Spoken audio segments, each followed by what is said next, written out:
Alright, let's do this one last time. All right, let's do this one last time.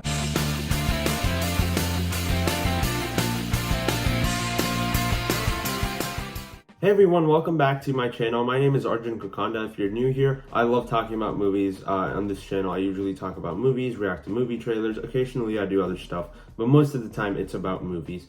And Spider-Man Across the Spider-Verse has been one of my most anticipated movies this year. I've been very excited to watch it, and I finally got a chance to watch it on Friday. So this is going to be my spoiler-free review of the movie.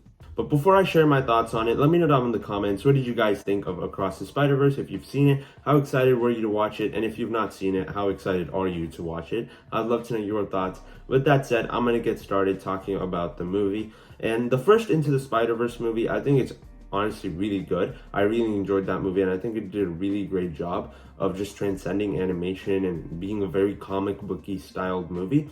And so is this movie. But I think this movie takes it to the next level. I do think that the first movie is a little overrated because a lot of people say like it's the greatest comic book movie or what, like a top 5 comic book movie and stuff like that. I never saw it to be that good. I always thought it was great, but I never thought it was that good. But when I watched this movie, I thought it was utterly fantastic. I think this movie took what the first movie did and went up a couple of notches. It just improved on quite a few things.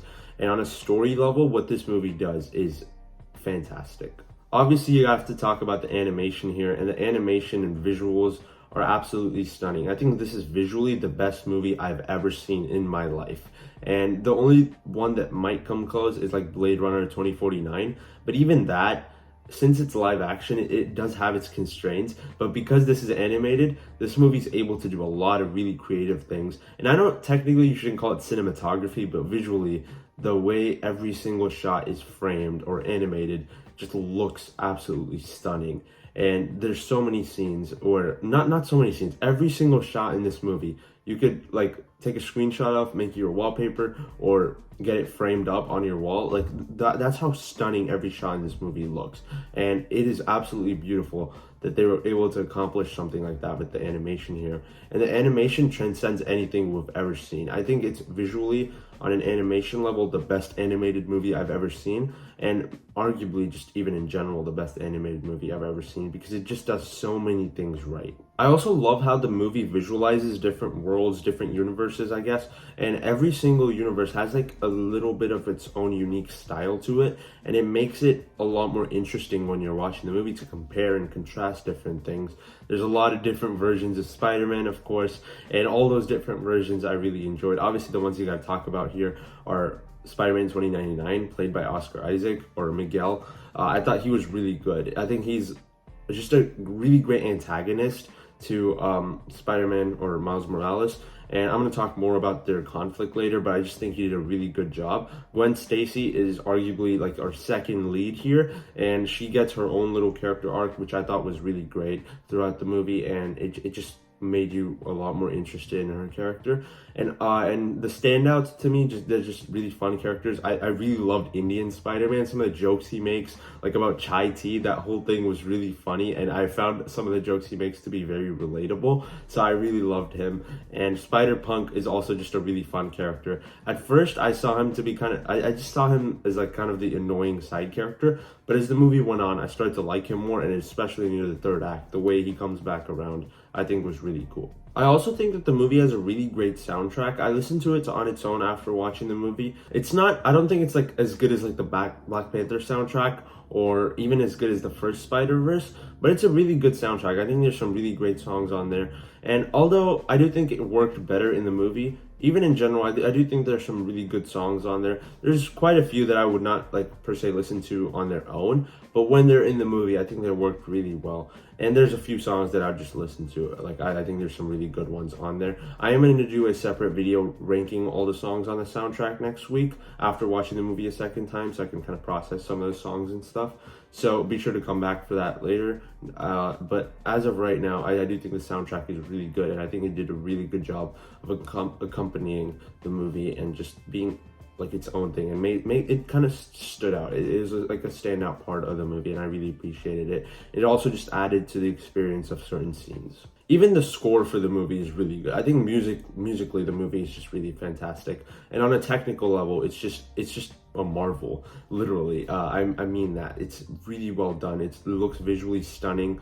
The animation obviously transcends anything we've ever seen, like I said, and the music and score are all really great. On a story level, this movie is very deep and emotional. It has a lot to do with family. We're kind of exploring Gwen Stacy and her dad's relationship in this one, and I always thought that was really good. And even the animation during those scenes, the way the background kind of symbolizes what they're going through in their head, I thought was really cool. And there's also another scene with Miles Morales, kind of like that, where the background is kind of showing you things that he's thinking in his head that I thought were really cool. There's some really great stuff, especially the scene where he's swinging through the city. I thought was fantastic, and it just does a great job of visualizing what our characters are feeling and making you feel that on your own. I thought that was really cool. And I also loved Miles and his dad and mom's relationship and the way that progresses throughout the movie. And this movie is just a celebration of Spider-Man as a character. If Spider-Man No Way Home was like the celebration of the live action Spider-Man that we had, all three of them, this is a celebration of just Spider-Man as a character. It takes what you know about Spider-Man as a character from the comics, from the movies, from the different shows or games even, and kind of flips it on its head, but in a way that's respectable. The movie also has a really great villain with the Spot, and I don't want to go into specifics here because it's going to spoil the movie, but what they do with him where he snowballs out of control is just fantastic. Throughout the movie, the way he just escalated was awesome, and I cannot wait to see more of him in the next one. And like I said, the main conflict between Miles and Miguel, or Spider-Man 2099, I thought was absolutely fantastic. It just introduces a dilemma about Spider-Man as a character and from what you know about him as a character, and makes you kind of think. It makes you think, whether is Miguel right or is Miles right, or which one of them is right in this case. And the whole idea of Spider-Man being able to save everyone is questioned in this movie. And I thought it was really interesting the way they did it. And it also adds a lot because it's a multiverse story. There's a lot of cameos, and I think all the Spider people are utilized well. But because there's so many other interesting things that you can point to in this universe, where you're looking at other universes and what happened to those Spider-Men, and I think it adds a lot because we already know a lot of the Spider people. It makes you question some of the things you know about Spider-Man, and the whole dilemma about is Miles right or is Miguel right is very interesting. I don't really have any major problems with the movie. I think the closest thing to a problem here is that I don't think there's a song in this movie that is like remotely similar to like What's Up Danger, where in the first film, with the leap of faith scene and then the What's Up Danger song plays there, and it's just really fantastic, that whole sequence. I was hoping something like that would be in this movie. Maybe the scene where he was swinging around in the city and like he's thinking about stuff and the background is shifting and you see different things in the background. That scene is the closest thing I'd say to that scene, but there's no music in the background that like hypes you up or anything like that. But that would be the closest thing to that scene. So I was kind of hoping something like that would be in this movie, and it does end on a hard cliffhanger. This is one of the best cliffhangers I've ever seen in a movie, maybe the best, but it also is just so hard. It ends on a point where nothing is concluded. Other than Gwen Stacy's arc throughout the movie, nothing is concluded. Everything in the movie is left open-ended, and you're just waiting for 10 months to see what happens next. So I'd say that did kind of leave me on a weird note, because I was like, okay, all right, this looks like it's ramping up, and then it just ends in like the middle of the second act of the story. So I just thought that was really interesting, the way they just ended it that way. But it was an ending that was fantastic, and also kind of has a plot twist near the end that I thought was really interesting, because it leads you to believe certain things, and then there's also seeds planted towards that plot twist before. So when you think about it, you should have seen that coming, but then you don't. And then when the twist happens, it's just fantastic, and it ends on a really high note. All right, hey everyone. I'm recording this after the fact because until the point I edited the video, I thought it was really good. But after that, the audio kind of got a little muffly and there was like a bunch of background noise and stuff. So I just want to re-record this part of the video.